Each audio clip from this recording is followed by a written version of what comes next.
글쎄요, 그 최재형 다음이라는 말을 어디서부터 나왔는지 모르겠는데 하여튼 그러니까 뭐 저를 제대로 이제 국민들한테 보여드린다는 것이겠죠. 예, 그래서 뭐 어떤 정책적인 면에서 나타나는 것도 있겠지만은 제가 그동안 살아온 그런 저의 삶의 원칙이나 이런 것들을 보여드리는 것이 최재형 다음이라고 저는 생각하고 있고요.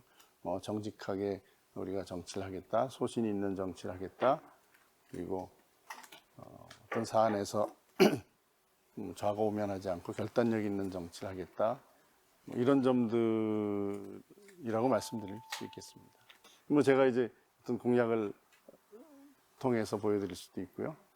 그다음에 국민들하고 접촉하면서 이제 소통하면서 보여드려야죠.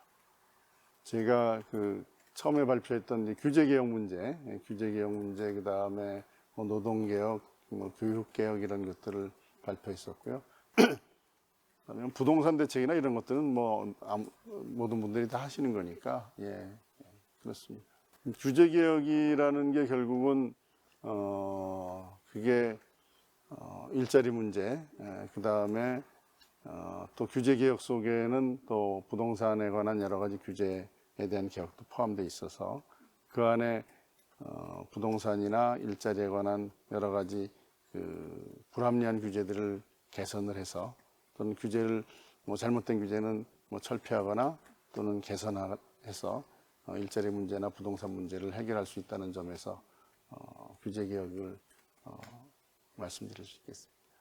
상속세는 일단 이제 상속세라는 게 그 상속세는 뭐 부자들 또는 뭐 재벌들의 그 부과되는 세금이다 이렇게 생각을 하고 계시는데 이제는 뭐 부동산 가격도 워낙 많이 오르고 또 기업 규모도 커진 게 많아서 반드시 뭐 일부 부자들만의 문제는 아닌 것으로 지금 되어가고 있습니다. 그리고 뭐 그러기 때문에 이게 꼭 부자 감세나 재벌 감세라는 프레임으로 보실 것은 아니고요.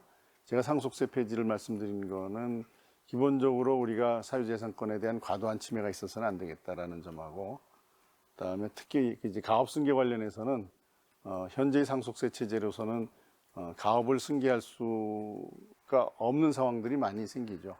뭐 최대 한 60%까지 그 세금을 매겨야 되니까 그렇다면은 그런 그 불합리한 그 상속세 제도 때문에 가업을 더 이상 승계하지 못하거나 또는 미리 어떤 상속세를 마련하기 위해서 일감 몰아주기나 편법이 그 작용될 수 있고 또 해외로 빠져나가는 기업들도 많이 생길 것이고 이런 것들을 좀 보완한다는 측면에서 상속 당시에 그냥 한꺼번에 특별한 일 없으면 6개월 내 물론 분할해서도 가능하지만은 그런 그 상속세를 한꺼번에 내서 기업의 영속성에 그 방해가 되는 것들은 좀 개선할 수 있는 방법이 있지 않느냐 그런 측면에서 상속세를 폐지하되 뭐 자산 이전세라든지 또는 다른 소득세 쪽으로 전체적인 어떤 세제를 개편하면은 보다 그 공정하고 합리적인 과세가 가능하다는 것을 말씀드렸던 것인데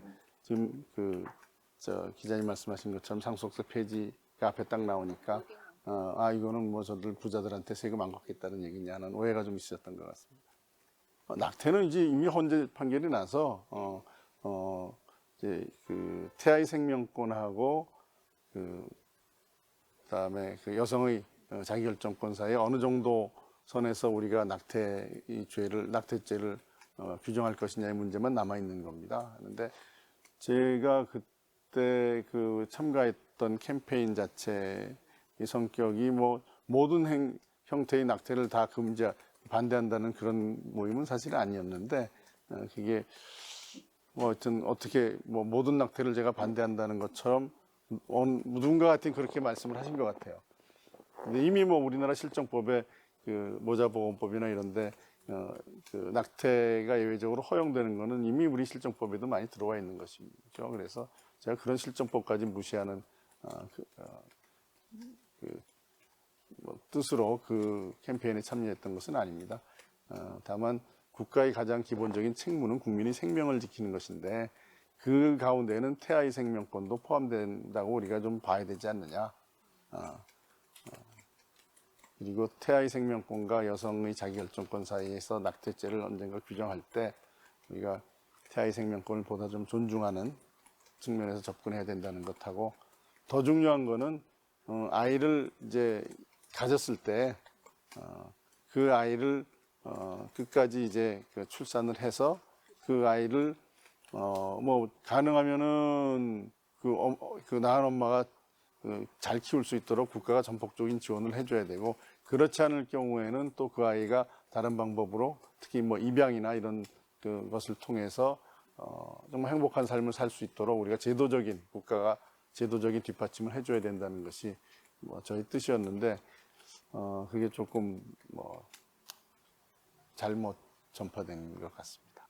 여야를 막론하고 국민들로부터 이제 정말 우리나라가 이래도 되겠느냐라는 큰 우려를 하게 되는 대형 사건이라고 저는 생각합니다. 곽상도 의원의 경우에 뭐 본인이 뭐 탈당계를 냈습니다만은 그래도 정치적으로는 탈당만으로 그쳐서는 안 될 것 같고요. 당 차원에서 뭐 징계 논의도 있어야 되고, 또 의원직 사퇴 뭐 이런 그 결단들이 따라야지 국민들의 눈높이에 맞는 그러한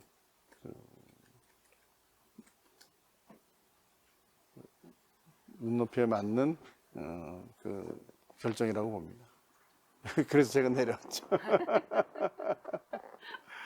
뭐 TK 역시 마찬가지입니다. 제가 뭐 제가 있는 모습을 다 보여드려도 어차피 그 유권자들이 선택하실 문제이긴 한데, 저로서는 아까 처음에 말씀하신 것처럼 이제 자주 내려오지 못하고 이런 것들 때문에 이 경북 지역에 대한 관심이 없는 사람 아니냐라는 뭐 인식이 있을 것 같아서 오늘 제가 다시 한번 내려왔습니다. 그래서 하여튼 뭐 그 대구 경북 지역 그 유권자들에게 저희 존재감을 좀 알려드리기 위해서 최선을 다해야죠. 일단 제가 그 문제를 제기한 거는 가덕도 신공항 이제 특별법의 제정 과정을 제일 먼저 주목했습니다. 2016년인가 15년인가 그 밀양, 그다음에 가덕도, 김해신공항 세 가지를 놓고 참 치열한 뭐 논쟁과 검토 끝에 김해신공항으로 결정이 됐는데, 뭐 다 그렇게 가는 줄 알고 있던 상황에서 부산, 서울 포함해서 그 보궐선거가 있고 나니까 갑자기 이제 여당에서 먼저 그런 얘기가 나왔고, 가덕도 신공항 얘기가 나왔고, 제가 알기로는 야당도 처음에는 좀 부정적인 견해를 가지다가 이러다가는 선거에서 좀 불리하겠다 생각을 해서 이제 오히려 더 먼저 발의를 하고 여야 합의로 가덕도 신공항 특별법을 통과시킨 거는 뭐 국민들이 다 아시는 내용입니다. 근데 국토부에서 그 추계한 내용을 보면 뭐 한 7, 8억에서 최고 한 7, 8조에서 29조까지 어마어마한 예산이지 않습니까? 4대강 예산보다도 더 많은데, 그것이 입지에 대한 뭐 타당성 조사도 없이 그냥 정치권에서 일단 통과를 시켜버린 그러한 그 절차적인 과정을 보면서 이 국민의 혈세를 이렇게 써서는 안 되겠다. 그 점을 주목을 했습니다. 그리고 현재 이제 그 타당성 조사가 내년 3월에 아마 나올 것으로 예정이 돼 있는데, 그 결과에 따라서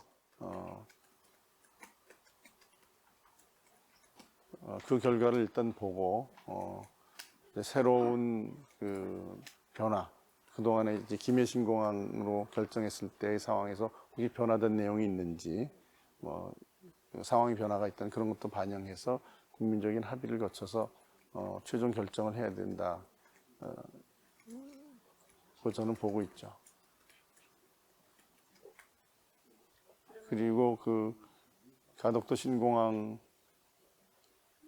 이 뭐 새로 그 여러 가지 그 변화된 상황들이 많아서 이제는 가덕도 신공항으로 가는 게 맞다라는 결론이 나올 수도 있고, 그렇지 않다라는 결론이 나올 수도 있고요.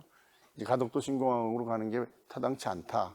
그러면 사실은 그 부산 경남 지역에 투입하기로 했던 그러한 할 수도 있었던 예산들, 이런 것들은 오히려 다른 사업을 통해서 그 지역의 경제, 실질적인 경제 발전에 도움이 되는 방법으로도 사용할 가능성도 열려져 있다.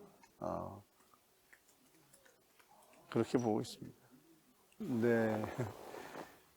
대구 경북 지역은 그동안 나라가 어려울 때 항상 그 중심을 잡았던 지역이고, 그리고 우리나라가 발전하는 과정에서 중추적인 역할을 했던 지역인데 요즘 좀 침체되고 낙후된 그러한 부분이 좀 있습니다. 그래서 이 대구 지역의 경제가 되살아나는 그러한 여러 가지 방법들에 대해서 좀 지원을 해야 되겠다는 생각이고, 그 다음에 중요한 거는 대구가 우리 보수의 가치를 그동안 지켜온 중심적인 그런 역할이어서 이번 대선에서 정말 정권 교체를 바라는 모든 국민들의 열망, 대구 경북 지역 시민들의 열망들이 집결이 돼서 반드시 정권 교체를 이루고, 또 정권 교체뿐만 아니라 또 앞으로 또 정치 교체까지 이루겠다는 저에 대해서 우리 대구 경북 시도민 여러분이 좀 주목해 주시기를 부탁드립니다.